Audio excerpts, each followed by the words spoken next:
Hi, నా పేరు కావ్య కళ్యాణరామ్. మన గుంతకల్లు న్యూస్కి సబ్స్క్రైబ్ చేయండి. లైక్, షేర్, సబ్స్క్రైబ్ టు మన గుంతకల్లు న్యూస్. మన గుంతకల్లు న్యూస్కి స్వాగతం.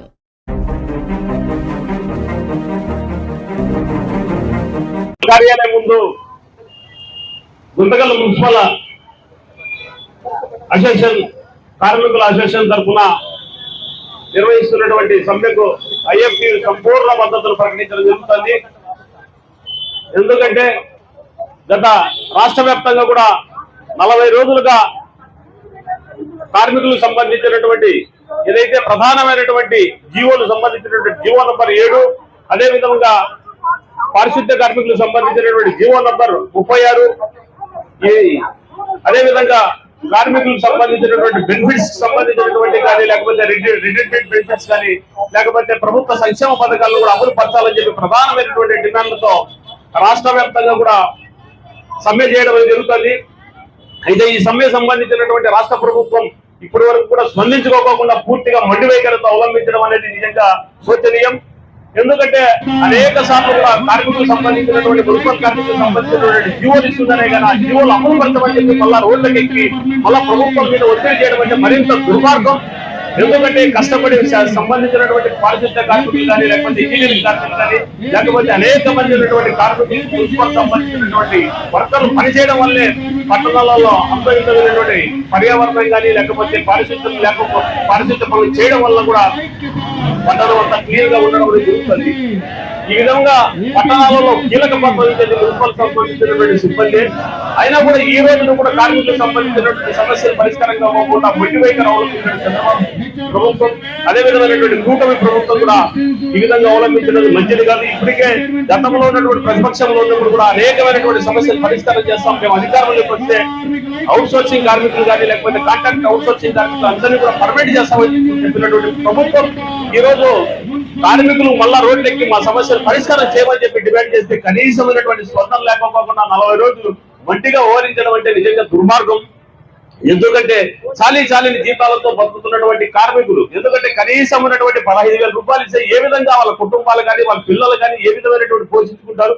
ఎందుకంటే ఈ రోజు టౌన్ లో బతకాలంటే అనేక రకాలైన ఇబ్బందులు, పిల్లలు చదువులు చదివించుకోవడం కానీ లేకపోతే ఆ అనారోగ్యం పాలైతే కానీ హాస్పిటల్ చూపించుకోవాలని లేకపోతే ఇంటి అద్దె చెల్లించాలంటే పాలలకు కానీ లేకపోతే కిరాణా సరుకులు కానీ వేల రూపాయలు ఖర్చు అయ్యే పరిస్థితి దాదాపు అంటే కనీసం అంటే 36,000 రూపాయలు వచ్చే కానీ ఒక కుటుంబం బతకలేని పరిస్థితి కూడా.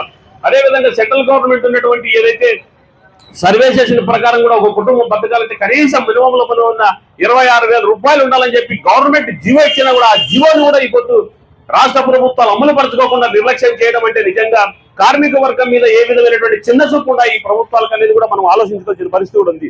ఇంకా మనం చూస్తున్నాం రాష్ట్ర ప్రభుత్వం కూడా మొన్న ఈ నెలలోనే కూడా ఒకటి జీవో కూడా తీసుకురావాలని చెప్పి ప్రయత్నం చేస్తుంది. 8 గంటల విధానాన్ని 10 గంటలు పెంచాలని చెప్పి కూడా ప్రయత్నం చేస్తుంది. ఎందుకంటే కేంద్రంలో ఉన్నటువంటి నరేంద్ర మోడీ ప్రభుత్వంతో పోటీ పడాలని చెప్పి చంద్రబాబు నాయుడు ప్రభుత్వం కూడా ప్రయత్నం చేస్తుంది. ఎందుకంటే గతంలో కార్మికుల కోసం లేకపోతే మిగతాటువంటి ప్రజల కోసం పాటుపడతామని చెప్పినటువంటి చంద్రబాబు నాయుడు ప్రభుత్వం ఈ రోజు కార్మికులు మరింత శ్రమను దోపిడీ చేయడానికి లేకపోతే కార్పొరేట్ కంపెనీలకు అప్పచెప్పడానికి ప్రయత్నాలు చేయడం అంటే నిజంగా ఒక రకంగా సిగ్గుచేటు చంద్రబాబు నాయుడు ప్రభుత్వం.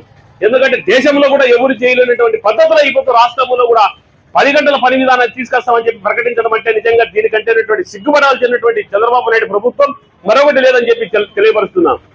ఇంకా సంబంధించినటువంటి నరేంద్ర మోడీ కూడా దాదాపు కంటే 44 కార్మిక చట్టాలుంటే వాటిని కూడా రద్దుపరిచి 4 లేబర్ కోర్టులు తీసుకురావడం జరుగుతుంది. ఈ లేబర్ కోర్టు అన్నింటిని కూడా కార్పొరేట్ కంపెనీలకు, పెట్టుబడిదారు వర్గాలకు, బహుళజాతి కంపెనీలకు ఉపయోగపడే విధంగా ఉన్నాయి. కానీ ఎక్కడ కూడా కార్మికులకు సంబంధించినటువంటి సంక్షేమానికి కానీ కార్మికులకు హక్కులకు కానీ కార్మికులకు శ్రేష్ఠగా ఉపయోగపడే పరిస్థితుల్లో లేదు.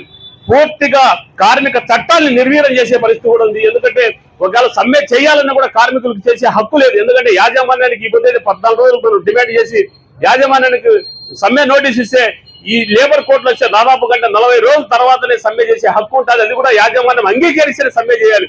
ఒకవేళ సమ్మె యాజమాన్యం అంగీకరించకపోతే మనం సమ్మె చేసామంటే ఒక్కొక్క కార్మికుడు 50,000 రూపాయలు చెల్లించాల్సిన పరిస్థితి కూడా ఉంది. అదేవిధంగా యూనియన్ పెట్టుకోవాలన్నా కూడా యూనియన్ పెట్టుకునే పరిస్థితి కూడా లేదు. యాజమాన్యం అంగీకరిస్తేనే మనం యూనియన్లు పెట్టుకోవాలి. కాబట్టి బ్రిటిష్ కాలంలో కంటే మరింత దుర్మార్గంగా, ఎందుకంటే బ్రిటిష్ కాలంలో కూడా యూనియన్ పెట్టుకునే హక్కు కూడా కల్పించింది. కానీ ఈ రోజు ఉన్నటువంటి ఏదైతే ప్రజాస్వామ్య ప్రభుత్వాలు ప్రజల కోసం పనిచేస్తున్న కార్మికుల కోసం పనిచేస్తున్నటువంటి ప్రభుత్వాలు ఈరోజు మరింత దుర్మార్గంగా కార్పొరేట్ కంపెనీలు కూరగం చేసే కుటుంబం పనిచేస్తున్నాయంటే ఇంత దుర్మార్గం. దాదాపు కంటే 150 సంవత్సరాల క్రితం మనం పోరాడి సాధించుకున్నటువంటి ఏదైతే హక్కులు ఉన్నాయో ఆ హక్కులన్నీ కూడా ఈ పొద్దు లేకోకుండా చేసే పరిస్థితి కూడా రావడం జరుగుతుంది.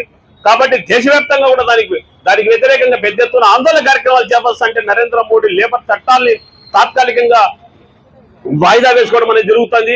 కాబట్టి అయినా కూడా ఈ పొద్దు రాష్ట్రంలో దానికి కొనసాగింపుగానే రాష్ట్రంలో చంద్రబాబు నాయుడు ప్రభుత్వం 8 గంటల పని విధానం కాకుండా 10 గంటల పని విధానం చేస్తారంటే అనేక మంది కూడా షాపుల్లో పనిచేసే కార్మికులు కానీ, లేకపోతే మాల్స్లో పనిచేస్తున్నటువంటి కార్మికులు కానీ, లేకపోతే స్కీమ్ వర్కర్లు కానీ అనేక రకాలుగా ఇబ్బందులు పడే పరిస్థితి ఉంది. లేకపోతే మరింత శ్రమ దోపిడీ గురయ్యే పరిస్థితి ఉంది. కాబట్టి ఇప్పటికైనా చంద్రబాబు నాయుడు ప్రభుత్వం అటువంటి ప్రయత్నాలు మానుకోవాలని కూడా ఐఎఫ్టీయూగా డిమాండ్ చేయడం జరుగుతుంది. ఇదే కాకపోకుండా సమాన పనికి సమాన వేతనం ఇవ్వాలని చెప్పి సుప్రీంకోర్టు చెప్పినా కూడా ఈ రోజు ప్రభుత్వాలు ఏ ప్రభుత్వం కూడా దాన్ని అమలు పరిచినటువంటి దాఖలాలు. కాబట్టి ఇంకా సంబంధించినటువంటి కార్మికులకు రావాల్సినటువంటి అనేకమైనటువంటి సంక్షేమ పథకాలు కానీ, లేకపోతే అనేకమైనటువంటి కూడా ఈ పోతులు కూడా ఇవ్వలేని పరిస్థితి కూడా ఉండాలి. దాదాపు కంటే రాష్ట్రంలో దాదాపు కంటే 123 మున్సిపల్ ఆఫీసుల ముందు ఈ పొద్దు మొత్తం రాష్ట్ర వ్యాప్తంగా కూడా సమ్మె చేయడం జరుగుతుంది. దాదాపుగా ఈ సమ్మెలో 48,000 మంది కార్మికులు కూడా పాల్గొనడం అంటే ఆషామాషి కాదు. ఒక రకమైనటువంటి రాష్ట్ర ప్రభుత్వానికి చాలా ఇబ్బందికరమైనటువంటి పరిస్థితి. అయినా కూడా స్పందించుకోకుండా ఉండాలంటే ఏ విధంగా మనం అర్థం చేసుకోవాలి ఈ ప్రభుత్వాలు ఉన్నాయనేది. కాబట్టి ఈ ప్రభుత్వంలో కూడా దాదాపు కంటే మనం చూస్తున్నాం దాదాపు కంటే 45% క్రిమినల్సే ఉన్నారని చెప్పి కూడా ఏదైతే దేశంలో ఉన్నటువంటి సర్వే చేసిన తర్వాత ప్రజాప్రతినిధులు ఉన్నటువంటిది దేశంలో ఉన్నటువంటి క్రిమినల్స్ ఎక్కువ ఉన్నటువంటి ప్రజాప్రతినిధులు ఏదన్నా రాష్ట్రంలో రెండో స్థానం ఆంధ్ర రాష్ట్రం ఉంది. ఎందుకంటే మొత్తం రాష్ట్రంలో ఉన్నటువంటి ప్రజాప్రతినిధులలో కూడా 45% క్రిమినల్సే ఉన్నారంటే కనుక ఏ విధంగా మనం వీళ్ళని లెక్కాచారం వేసుకోవాలి. అందుకే ప్రజలకు సంబంధించిన సమస్యలు కానీ, కార్మికులకు సంబంధించిన సమస్యలు కానీ, మహిళలకు సంబంధించిన సమస్యలు కానీ ఏ ఒక్కరిని కూడా స్పందించలేని పరిస్థితి కూడా చూస్తున్నాం. మన జిల్లాలో 2 దళిత గిరిజన మహిళల మీద అత్యాచారం చేసి హత్య చేసినా కూడా స్పందించలేని పరిస్థితి కూడా మనం చూస్తున్నాం. రోజు రాష్ట్రంలో ఎక్కడో ఒకసారి మహిళల మీద అత్యాచారాలు జరుగుతున్నాయి, హత్యలు జరుగుతాయి, చిన్న పిల్లల మీద కూడా అత్యాచారాలు జరుగుతున్నాయంటే ఏ విధమైనటువంటి శాంతి భద్రతలు కూడా ఈ రాష్ట్ర ప్రభుత్వం చేస్తారని అనేది కూడా మనం పరిశీలన చేసుకోవాల్సిన అవసరం ఉంది. ఎందుకంటే ఇటువంటి క్రిమినల్స్ ఉండడం వల్లే రాష్ట్రంలో ప్రజాప్రతినిధులుగా ఎన్నిక కావడం వల్లనే ప్రజలకు కానీ ప్రజలకు సంబంధించినటువంటి విషయాల మీద స్పందించలేని పరిస్థితి కూడా ఉంది. ఎందుకంటే ఒక మంచి ప్రభుత్వం వస్తే కార్మికులకు కానీ మిగతా ఉన్నటువంటి ప్రజలకు మంచి నిర్ణయాలు చేసే పరిస్థితి ఉంటుంది. ఆ విధంగా కాకోకుండా క్రిమినల్సే రాష్ట్రంలో ప్రజాప్రతినిధులు అయితే కన్నా ఎక్కడ కూడా ప్రజలకు సంబంధించిన సమస్యలు పరిష్కారం చేసే పరిస్థితి కూడా లేదనేది కూడా మనం గుర్తుపెట్టుకోవాలి. ఇటువంటి వాళ్ళని మెడలు వంచాలంటే కార్మికులంతా ఐక్యంగా నిలబడి గట్టిగా ప్రయత్నాలు చేసి వాళ్ళ మెడలు వంచి మనకు ఉన్నటువంటి డిమాండ్లు పరిష్కారం చేసుకుంటే తప్ప మనం ముందుకెళ్ళలేని పరిస్థితి అనేది కూడా గుర్తుపెట్టుకుంటూ రేపు మీరు పెద్ద ఎత్తున జరుపుకో పోరాటాల్లో కూడా మీరు చేసే కార్యక్రమాల్లో కూడా పూర్తిగా ఐఎఫ్టీ పాల్పంచుకుంటూ మీ కార్యక్రమాలు విజయవంతమయ్యేది కూడా వెన్నుదన్నుగా నిలుస్తాదని చెప్పి ఈ అవకాశం ఇచ్చినటువంటి మిత్రులందరికీ కృతజ్ఞతలతో ఇంతతో ముగిస్తున్నాను.